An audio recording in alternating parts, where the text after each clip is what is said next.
20 सितंबर 2025, जी हाँ, 20 सितंबर 2025 को हिंदुस्तान पेपर में एक न्यूज आई थी। 75% से कम हाजिरी वाले छात्र नहीं दे सकते परीक्षा, कोई भी परीक्षा।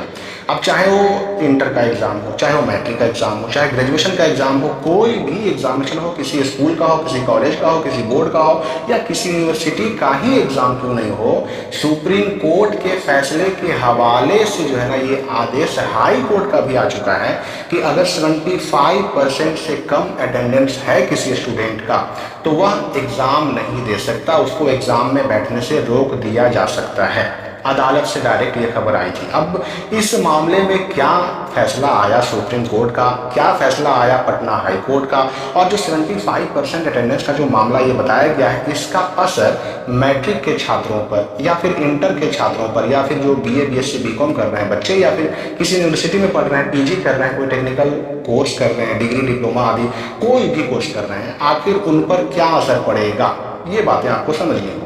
देखिए, इस आदेश में, इस न्यूज में क्या कहा गया कि पटना हाई कोर्ट ने शुक्रवार को फैसला सुनाते हुए कहा कि 75% से कम उपस्थिति वाले छात्र को परीक्षा में बैठने की अनुमति नहीं दी जा सकती। ये किसने कहा, ये स्टेटमेंट किसका है, तो ये पटना हाई कोर्ट का है कि अगर किसी बच्चे का 75% से कम उपस्थिति है, उसने क्लास नहीं किया है, चाहे स्कूल हो, कॉलेज हो, यूनिवर्सिटी हो, अगर उसने क्लास नहीं किया है, अटेंडेंस 75%, 76% से कम है, तो ऐसे छात्रों को परीक्षा में फाइनल एग्जाम में बैठने से रोक दिया जा सकता है, ऐसे बच्चों को अनुमति नहीं दी जा सकती। अब ये फैसला, ये स्टेटमेंट कोर्ट ने दिया तो किस मामले पर दिया, तो कोर्ट ने बेगूसराय के राष्ट्रकवि रामधारी सिंह इंजीनियरिंग कॉलेज के बीटेक कंप्यूटर साइंस सत्र 21-25 के छात्र शुभम कुमार और दरभंगा कॉलेज ऑफ इंजीनियरिंग के बीटेक छात्र शशिकेश कुमार की अर्जी पर कार्यकारी मुख्य न्यायाधीश न्यायमूर्ति पीवी पजंथरी और न्यायमूर्ति आलोक कुमार सिन्हा की जो खंडपीठ थी, उन्होंने सुनवाई की। कोर्ट ने छात्रों की जो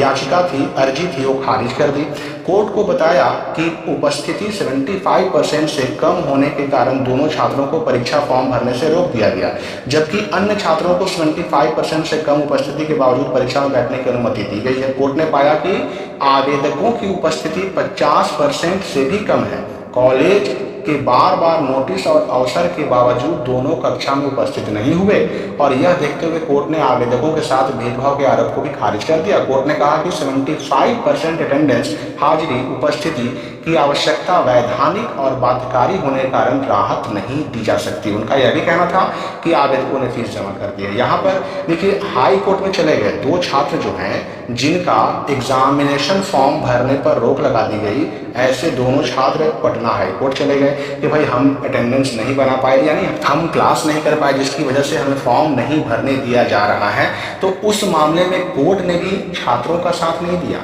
कोर्ट ने छात्रों का साथ नहीं दिया, बल्कि सुप्रीम कोर्ट के फैसले का हवाला दिया और कहा कि नहीं, अगर 75% से कम सच में आपका अटेंडेंस है तो आपको एग्जामिनेशन में बैठने की अनुमति नहीं मिल सकती है। अब सुप्रीम कोर्ट का क्या फैसला था, तो कोर्ट ने हाई कोर्ट और सुप्रीम कोर्ट के फैसले का हवाला देते हुए कहा कि अदालतें उपस्थिति की कमी को माफ करने के लिए विश्वविद्यालय को मजबूर नहीं कर सकती हैं, और सहानुभूति वैधानिक नियमों को खत्म नहीं किया जा सकता, और अनुच्छेद 14 नकारात्मक समानता की अनुमति नहीं देता है। तो कानून के विरुद्ध परीक्षा में बैठने का अधिकार नहीं बनाता है। विश्वविद्यालय प्रशासन ने नियमों के अनुसार समान मानदंड लागू किया है और अपेक्षित निर्णय स्थापित सिद्धांतों के अनुरूप है। आवेदक शशिकेश कुमार ने पीलिया के उपचार का चिकित्सा दस्तावेज का सहारा दिया था। देखिए, ये तो बात आप समझ गए होंगे कि कोर्ट में जाने के बावजूद स्टूडेंट्स को 75% वाले जो मामले थे उसमें राहत नहीं मिली, यानी कोर्ट ने साथ दिया यूनिवर्सिटी का ही, कॉलेज का ही साथ दिया कि नहीं, अगर कॉलेज सच में परीक्षा में बैठने से रोक रहा है 75% से कम अटेंडेंस होने पर, तो उसके लिए हम स्कूल को, कॉलेज को, यूनिवर्सिटी को हम बाध्य नहीं कर सकते। तो यहाँ पर एक बात आप साफ समझ लीजिए कि देखिए, 75% जो अटेंडेंस का मामला है, अगर सच में कोई बोर्ड चाहे, कोई बोर्ड हो, कोई स्कूल हो, चाहे वो सरकारी स्कूल हो, प्राइवेट स्कूल हो, अगर सच में वो किसी स्टूडेंट के 75% अटेंडेंस कम होने पर उनके एग्जामिनेशन में बैठने से रोक देता है, तो ऐसे मामलों में कोर्ट भी, हाई कोर्ट, सुप्रीम कोर्ट भी आपको राहत नहीं दे सकता। ये वैधानिक नियम है कि आपको अगर एग्जाम देना है, परीक्षा में शामिल होना है, तो 75% अटेंडेंस होना ही चाहिए। अब ये अलग बात है कि अलग अलग बोर्ड वाले, अब चाहे मैट्रिक का एग्जाम हो, इंटर का एग्जाम हो, या फिर यूजी यानी बीए बीएससी बीकॉम का एग्जाम हो, अगर उसमें 75% अटेंडेंस वाले नियम को सख्ती से लागू नहीं किया जाता तो ये अलग बात है, ये छूट है, ये एक तरह की आपके लिए एक राहत की बात है। और ये छूट जब तक मिल रही है तब तक दिक्कत नहीं है, लेकिन अगर सख्ती पर आ जाएं स्कूल वाले, बोर्ड वाले, यूनिवर्सिटी वाले, कॉलेज वाले, तो फिर आपको ये नॉर्म, ये नियम, ये पूरा ही करना पड़ेगा। अटेंडेंस अपना 75% आपको पूरा हर हाल में करना पड़ेगा, वरना सच में आपको एग्जाम में बैठने से रोका जा सकता है। तो जब तक छूट है, जब तक इस नियम का सख्ती से पालन नहीं हो रहा है, तब तक काम चल रहा है। लेकिन अगर सख्ती से पालन करने पर कोई भी बोर्ड आ जाए, तो चाहे मैट्रिक का एग्जाम हो, चाहे इंटर का एग्जाम हो, चाहे बीए बीएससी बीकॉम का एग्जाम हो, चाहे पीजी लेवल का एग्जाम हो, या फिर कोई डिग्री डिप्लोमा का एग्जाम हो, आपको कोई नहीं बचा सकता। आपको अपना क्लास करना ही पड़ेगा, अटेंडेंस बनाना ही पड़ेगा, 75% अटेंडेंस जो है वो कंप्लीट करना ही पड़ेगा। जब तक छूट है तब तक काम चल रहा है, छूट खत्म तो आपको ये नियम का पालन करना ही पड़ेगा। इस वीडियो को इतना ही, हम मिलेंगे अगली वीडियो में नए अपडेट के साथ।